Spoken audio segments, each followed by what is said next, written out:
Assalamualaikum Waalaikumsalam warahmatullahi wabarakatuh.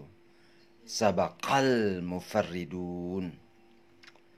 Jamaah Tarikatul Mufarridiyah rahimakumullah.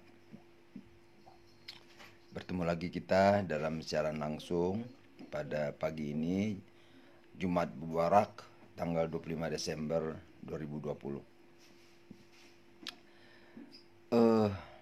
Pada pagi ini saya ingin mengingatkan kembali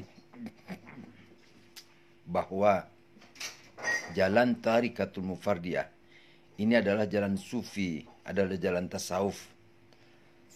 Saya ada beberapa kali mencoba mencermati, bertanya kepada jemaah-jemaah,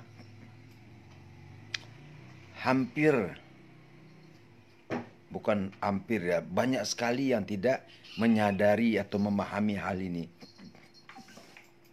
Kenapa sampai tidak mengetahui atau tidak menyadari bahwa jalan Tarikatul Mufardiyah ini adalah jalan sufi, jalan tasawuf? Karena memang syekh kita tidak membesar-besarkan atau tidak menyampaikan bahwa jalan kita ini jalan tasawuf, jalan sufi. Sehingga banyak yang belum mendengar gitu. Jadi saya terpanggil untuk mengingatkan kepada saudara semua, saudara jemaah mufardiyah semua, agar mulai hari ini cobalah mendekat, merapat atau mempelajari masalah tasawuf, sehingga betul-betul kita bisa menghayati jalan Tarikatul Mufardiyah ini. Jadi kalau saya mencermati, kalau saya mengingat-ingat ya pelajaran-pelajaran yang disampaikan oleh syekh kita, itu adalah kajian-kajian tasawuf, adalah kajian-kajian sufi ya. Nah, jadi saya pernah mengatakan bahwa dalam memahami apa-apa yang disampaikan oleh syekh, itu ada yang 2 tahun, ada yang 4 bulan, atau lama gitu ya. Saya baru memahami apa yang dimaksud oleh beliau. Bahkan ada sampai saat ini, saya belum bisa memahami ya. Hanya bisa mereka-reka. Yaitu pada suatu hari, beliau mengatakan begini, Jid, saya kalau baca surah As-Sajadah dalam satu malam saya baca 3.000. Coba kira-kira jemaah bisa mencerna nggak? Membaca, mengamalkan surah As-Sajadah dalam satu malam 3.000. Saya ada beberapa kali mengamalkan surah As-Sajadah 41 kali sekali duduk ya. Sekali duduk baca surah As-Sajadah 41 kali. Yang kita amalkan selama 21 hari apabila ada hajat-hajat yang sangat penting. Itu saya paling cepat itu 40 menit. Ya paling cepat nih 40 menit. Tapi bahkan saya pernah sampai 3 jam 41 itu. Kenapa sampai 3 jam? Jadi saya membaca dalam keadaan lelah. Jadi lagi baca misalnya sampai ayat ke-15 tertidur, terlelap. Nah sehingga ulang lagi dari ayat 1. Demikian, sehingga 3 jam baru selesai. Dan beliau mengatakan, Jid, saya baca surah Sajadah, mengamalkan sajadah satu malam 3.000. Kira-kira bagaimana mencernanya ucapan beliau ini? Nah, ini sampai saat ini saya masih mereka-reka. Sampai saat ini saya belum bisa memahami apa, bagaimana menjabarkannya membaca surah Sajadah 3.000 dalam satu malam. Demikian. Dan satu hal yang penting juga ya, satu hal yang penting juga yang ingin saya sampaikan kepada jemaah bahwa kata beliau,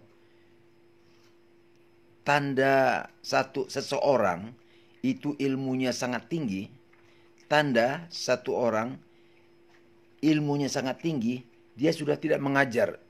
Itu kata beliau. Seperti Maulana Syekh Muhammad Ma'mun, beliau sudah tidak mengajar. Ya, itulah tanda orang ilmu yang sudah sangat-sangat tinggi ilmunya, dia sudah tidak mengajar lagi. Nah, Nah, kira-kira ada jemaah yang paham maksudnya? Tidak mengajar lagi, silakan beri komentar di bawah ini.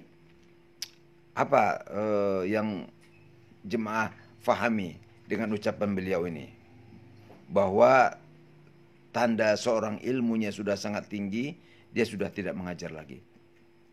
Nah, jadi kalau saya simak lagi, saya trace back lagi, saya ingat-ingat lagi apa ilmu-ilmu yang disampaikan oleh syekh kita, yaitu Maulana Syekh Haji Asy'ari Al-Hakim, itu umumnya beliau sampaikan itu adalah ilmu hakikat untuk mencapai ma'rifatullah. Nah, dan sekali lagi saya ulangi lagi, beliau tidak pernah menyampaikan bahwa tingkatan level ilmu itu ilmu syariat, ilmu tarekat, ilmu hakikat, ilmu ma'rifat, ya. Itu beliau tidak pernah menjabarkan seperti itu.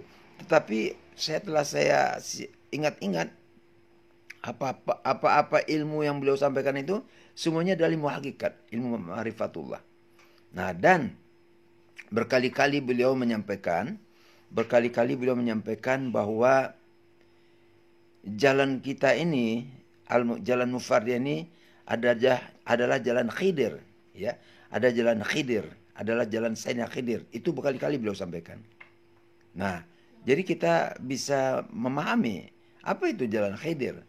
Jadi banyak dalam kita mengamalkan zikir ini, dalam kita dalam tarikan fard ini banyak hal-hal yang sulit dicerna oleh akal. Nah, itulah jalan Khidir, ya. Kita ingat kisah Khidir, Sayyidina Khidir dengan Nabi Musa, sampai Nabi Musa bertanya, kenapa Sayyidina Khidir melakukan ini, membocori kapal, membangun rumah yang sudah doyong, membunuh anak kecil, kenapa gitu. Nah, jadi banyak hal-hal yang sulit dicerna oleh akal. Itulah jalan Khidir. Inilah jalan kita Mufardiyah. Jadi satu hari Maulana panggil beberapa keluarga, itu kurang lebih tahun 90-an, ya. Sebelum jajak pendapat di Timur Leste, ya, sebelum, ya. Saya lupa persisnya tahun berapa, yang jelas itu tahun 90-an. Beliau panggil ada 7 keluarga seingat saya. Lalu beliau suruh 7 keluarga ini untuk berangkat ke Dili, ke Timor Leste. Jadi insya Allah di grup ini banyak jemaah-jemaah kita yang ex di Borotan, ex Timor Leste. Silakanlah berkomentar di sini. Jadi yang saya tahu waktu itu, yang dipanggil 7 keluarga itu suruh berangkat, beliau tidak menjelaskan apa tujuannya, apa maksudnya, atau penjelasan mau ngapain di Timor Leste, itu tidak. Nah, lalu yang 7 keluarga ini karena kepatuhan, ya berangkat saja. Padahal di Timor Leste itu tidak ada yang tempat dituju, tidak ada keluarga, tidak ada kenalan. Coba bisa dibayangkan itu. Tapi karena kepatuhan, jadi jemaah 7 keluarga ini berangkat. Tapi ada juga yang dia pakai akal, dia pakai berpikir, akhirnya ada juga yang istilahnya tidak patuh gitu, ada juga gitu, ya. Nah, jadi sekali lagi yang saya perlu sampaikan kepada jemaah semua, bahwa satu syarat yang sangat penting, ya, satu syarat yang sangat penting dalam kita bertarikat ini adalah kepatuhan. Walau sehebat apapun amalan kita, apabila kita tidak patuh, ya, kepada syekh, maka gugurlah amal kita. Ini yang perlu kami ingatkan, bahwa kepatuhan kepada syekh itu adalah sangat-sangat penting, ya. Jadi pernah saya juga sampaikan, ya, bahwa ada suatu hari, ya, seorang syekh memanggil muridnya, ada 3 muridnya gitu, ya, dipanggil gitu, ya. Nah, setelah dipanggil, singkat cerita, di antara 3 murid ini ada yang salah adab gitu, ya, salah adab pada syekh, ya, apakah dia bertanyanya tidak etis, ya, atau yang jelas beliau salah adab. Lalu apa kata syekh? Syekh bilang, kau nanti mati kafir kau, katanya, kata syekh tadi. Kau nanti mati kafir kau. Dan benar saja, semurid yang dibilang mati kafir itu betul akhir hayatnya mati kafir. Jadi apa itu artinya? Artinya seorang syekh, seorang wali Allah itu, beliau ada ilmu laduni namanya, ilmu laduni atau ilmu mukassafah ya. Jadi Allah bukakan tabir rahasia, Allah bukakan pintu batinnya, bisa melihat apa yang akan terjadi esok. Itulah ciri seorang wali Allah. Allah bukakan itu ilmu laduni atau ilmu mukassafah ya. Jadi beliau bisa tahu. Juga seperti syekh kita menyuruh 7 orang tadi berangkat ke Timor Leste. Beliau sudah melihat apa yang akan terjadi di Timor Leste. Nah, jadi itu bukan mau-mau beliau ya. Jadi kalau seorang syekh itu beliau ada malikul ilham ya, ada malikul ilham, ada amar ya, ada amar, ada perintah. Jadi bukan mau-mau beliau menyuruh berangkat ke Timor Leste. Dan akhirnya kita pun tahu ya, ada kurang lebih 300 orang ya, 300 orang atau berapa keluarga, berapa ratus atau berapa puluh keluarga itu ya. 300 orang yang di Timor Leste yang bertempat tinggal di Masjid An-Nur. Mungkin nanti boleh diberikan komentar ya, ex jemaah yang Timor Leste, kira-kira ada berapa keluarga tuh di Timor Leste itu ya. Nah, jadi kita bisa menyimpulkan ya. Jadi rupanya biasanya seorang syekh, seorang wali Allah itu menyuruh sesuatu, akhirnya kita akan tahu juga tujuan beliau. Kita akan tahu juga maksud beliau menyuruh memerintahkan itu. Nah, jadi yang kita ketahui bahwa dengan jemaah kita berapa puluh tahun berdomisili di Timor Leste ya, atau tepatnya Masjid An-Nur itu, disitulah Mufardiyah dikenal dunia. Karena apa? Karena sering diberitakan oleh media internasional namanya CNN ya. CNN ini yang sering memberitakan aktivitas jemaah kita yang di Timor Leste. Sehingga insya Allah ya, insya Allah Mufardiyah ini sudah dikenal seluruh dunia ya. Ulama-ulama dunia sudah mengenal kedatangan Mufardiyah ini. Dan seperti jemaah ketahui, khususnya jemaah Timor Leste ya, banyak sekali itu tentara-tentara PBB yang ditugaskan di Timor Leste itu yang menimba zikir ya, menimba zikir, karena satu-satunya masjid waktu itu di Timor Leste adalah Masjid An-Nur. Jadi semuanya orang sholat Jumat adalah di Masjid An-Nur itu. Nah, seperti teman jemaah ketahui juga bahwa dengan kehadiran Mufardiyah di Timor Leste, gagallah misi apa namanya itu uskup ya, uskup, saya lupa namanya ya, lupa saya. Jadi uskup ini itu pernah dia menyampaikan bahwa Timor Leste ini akan dijadikan Vatikan kedua ya, Roma kedua ya, karena di sana di Timor Leste ini mayoritas itu Katolik ya. Jadi dia sampai menyatakan bahwa Timor Leste akan menjadi Roma atau Vatikan kedua. Karena apa? 100% umatnya, 100% masyarakatnya, rakyatnya adalah Katolik. Tetapi dengan kehadiran Mufardiyah gagallah ucapan uskup tadi untuk menjadikan Timor Leste menjadi Vatikan kedua. Kenapa? Waktu peristiwa jajak pendapat itu terjadi, kita ketahui bersama, itu semua orang Islam itu lari meninggalkan Timor Leste, meninggalkan Dili ya. Umumnya mereka menyeberang ke hijrah ke Kupang ya. Kenapa? Waktu itu kejadian huru-hara itu umat Islam dibantai, banyak yang meninggal. Nah, satu kebesaran tarikat kita Mufardiyah, insya Allah pada saat itu tidak ada satupun jemaah Mufardiyah yang wafat, yang korban, tidak ada. Nah, jadi inilah suatu kehebatan tarikat kita di saat-saat yang bahaya, saat-saat yang genting, baru Allah tunjukkan kebesaran zikir, di mana kita ketahui ada bom tidak meledak, ada ditembak ya, ditembak ke kaca tidak tembus pelurunya. Itu bisa jemaah bercerita ya, jemaah Timor Leste bisa cerita di sini untuk menambah keyakinan.